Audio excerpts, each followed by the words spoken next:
ஆண்டவரும் நிச்சயமாய் இயேசு கிறிஸ்து நாமத்தினாலே உங்களை வாழ்த்துகிறேன். கர்த்தர் ஆசீர்வதிப்பாராக.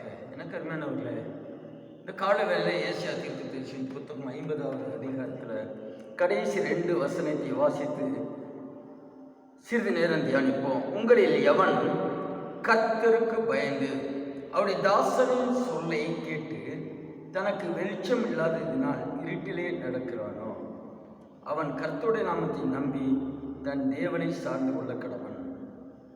உங்களில் எவன் கர்த்தருக்கு பயந்து அவருடைய தாசனின் சொல்லை கேட்டு, கர்த்தருக்கு பயந்து தாசனின் சொல்லை கேட்டு எப்படியே இருளில் நடக்க முடியும்? இன்னைக்கு கர்த்தர் அழைத்து அபிஷேகம் பண்ணின ஊழியக்காரர்களை குறித்து குற்றப்படுத்துகிற நாவுகள் பெருகி கொண்டிருக்கிறது. இங்கே கர்த்தர் சொல்லுகிறார், உங்களில் எவன் கர்த்தருக்கு பயந்து அவருடைய தாசன் சொல்லை கேட்டு, தாசன் சொல்லை கேட்டால் தனக்கு வெளிச்சம் இல்லாத, தனக்கு வெளிச்சம் இல்லை. தாசனின் சொல்லு கர்த்தருக்கு பயந்தவர்களுக்கு கர்த்தருடைய வார்த்தை வரும். கர்த்தருடைய ஊழியக்காரர் சொல்லுகிறது கர்த்தருடைய வார்த்தை வரும்.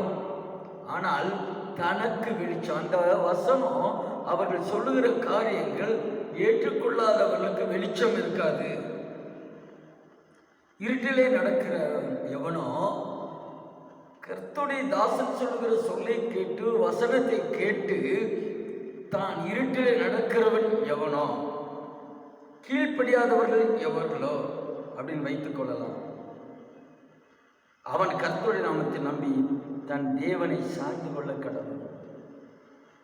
யாரா இருந்தாலும் கர்த்தருடைய நாமத்தை தான் நம்ப வேண்டுமே, இல்லாதபடி எந்த மனுஷரை நம்பி வீணா போகக்கூடாது. நிறைய குழப்பங்கள் சபையில், பிரசங்கிக்க முடியல, பிரசங்கம் பண்ணுகிறதை குறித்து இடரல், கர்த்தருடைய வார்த்தையை குறித்து ஏற்றுக்கொள்ளாத ஒரு தன்மை. பிசாசானவன் சபையிலே குழப்பத்தை உண்டு பண்ணுகிறான்.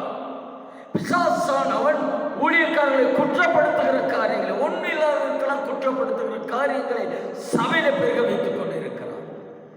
ஊழியக்காரன், அவருடைய தாசன், அவர்கள் சொல்லுகிறார்கள் தான் சொல்லு. அவர்களுடைய சொல்லை கேட்டோம், இவர்களுக்கு என்ன இருக்கிறதா? இருள் இருக்கிறதா? தனக்கு வெளிச்சம் இல்லை, வசனம் சரியாதான் வருகிறது, சத்தியம் சரியாதான் வெளிப்படுகிறது. அவர்களுக்குள்ள வெளிச்சம் இல்லாத இல்லையா?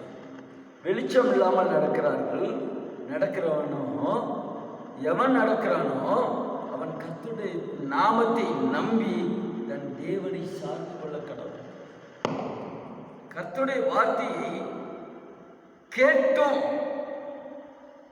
வெளிச்சம் இல்லாமல் இருளிலே வாழ்கிறவர்கள் கர்த்தரை சார்ந்து கொள்ள கடவர்கள். இங்கே சொல்லப்போ 11வது வசனம், இதோ நெருப்பை கொளுத்தி அக்கினி பொறிகளால் சூழப்பட்டிருக்கிற நீங்கள் அனைவரும் உங்கள் அக்கினி தீபத்திலும் நீங்கள் மூட்டின அக்கினி ஜுவாலையிலும் நடவுங்கள், வேதனையில் கிடப்பீர்கள். நாம் மூட்டுகிற நெருப்பிலே, நாம் மூட்டுகிற தீ, நாம் மூட்டுகிற ஒரு குடும்பத்திலே தேவையில்லாத பிரச்சனையை அங்க தீ பற்றி எரிந்து அழிந்து போகிற ஒரு சில காரியங்களை பேசுகிறதினால் நீங்கள் அந்த எந்த தீயை மூட்டுகிறீர்களோ, ஏதோ குடும்பத்தை நாசப்படுத்துகிறபடியாக பேசுகிறீர்களோ, அப்படி பேசுகிறதே அந்த வேதனையில் கிடப்பீர்கள். அவர்களுக்கு என்ன வேதனை உண்டாயிற்றோ, அந்த குடும்பத்திற்கு என்ன வேதனை உண்டாயிற்றோ, அதே மாதிரி வேதனையில் கிடப்பீர்கள் என்று வேதம் சொல்லுகிறது. எனக்கு அருமையானவர்களே, கர்த்தரை நம்பி தேவனை சார்ந்து கொள்ள வேண்டும் என்று வேதம் கற்றுத் தருகிறது. நீங்கள் மூட்டின அக்கினி ஜுவாலையிலும் நடவுங்கள், வேதனையில் கிடப்பீர்கள். என் கரத்தினால் இது உங்களுக்கு உண்டாகும். தேவனுடைய தாசனுடைய வார்த்தையை கேட்காதபடி, அவர் பேசுகிற சத்திய வார்த்தையை கேட்காதபடி தனக்குத்தானே இருளை உண்டாக்கி கொண்டு, தனக்குத்தானே இருளை உண்டாக்கி கொண்டு அவர்கள் எல்லாம் தன் தேவனை சார்ந்து கொள்ள கடவுள். அவர்கள் அக்கினி மூட்டுகிறார்கள், குழப்பத்தை உண்டு பண்ணுகிறார்கள், சபையை உடைக்கிறார்கள், குடும்பத்தை உடைக்கிறார்கள். மாய்மாலமான கிரிகளினால அநேகரை தங்கள் வசமாய் இழுத்துக்கொண்டு அந்த குடும்பங்களிலே அக்னியை மூட்டி விடுகிறார்கள். யார் அந்த அக்னியை மூட்டி விடுகிறார்களோ, யார் குழப்பத்தை உண்டு பண்ணுகிறார்களோ, யார் தேவையில்லாத காரியங்களிலே தலையிடுகிறார்களோ, யார் தேவையில்லாத காரியங்களை பேசுகிறார்களோ, வேதனையில் கிடப்பீர்கள். நீங்கள் மூட்டின அக்னி சுவாலையும் நடங்கள். நான் செய்யறதா நல்லது நடங்க, ஆனா வேதனையில் கிடப்பீர்கள். என் கரத்தினால் இது உங்களுக்கு உண்டாகும் என்று கர்த்தர் சொல்லுகிறார். எனக்கு அருமையானவர்களே, தேவனை சார்ந்து கொள்ளும். நாம் மூட்டின நெருப்பிலே விழுந்து வேதனையிலே அனுபவிக்க வேண்டிய அவசியம் இல்லை. எதை செய்து எந்த குழப்பத்தை உண்டு பண்ணி தீ மூட்டுகிறோமோ அதிலே விழுந்து வேதனைப்படுவார்கள் என்று இது கர்த்தர் கரம் செய்கிறதுலேருந்து யாரும் தப்பிக்க முடியாது. இதிலிருந்து தப்பிக்க முடியாது. எனக்கு அருமையானவர்களே, கர்த்தர் வந்த நோக்கம், இயேசு வந்த நோக்கத்திலே நாம் வாழ்வோம். அவர் அன்பானவர், மன்னிக்க தயவுபடுத்துவார். அவருடைய அன்பிலே நிற்போமானால் நமக்குள்ளாக தேவ அன்பு பெருகும்.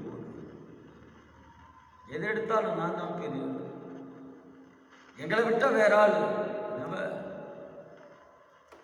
வேதனையில் கிடப்பீர்கள், வேதனையில் கிடப்பீர்கள். என் கரம் அதை செய்யும் என்று கர்த்தர் சொல்கிறார். எனவே வேதனையிலிருந்து தப்பித்துக் கொள்வோம்.